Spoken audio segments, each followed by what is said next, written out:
हाँ सर, है उसी फोटो चल रहा है अभी।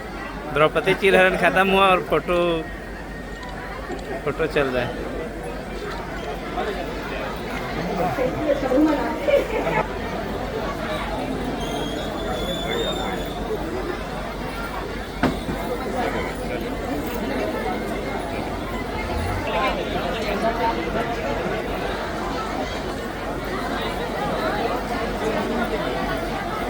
कार्यक्रम लेकर आप सभी कृपया अपने स्थान पर बैठे रहें। हम माननीय उप मुख्यमंत्री महोदय पर हैं। बच्चों की प्रस्तुति अब होगी शिव तांडव और शिव पार्वती विवाह।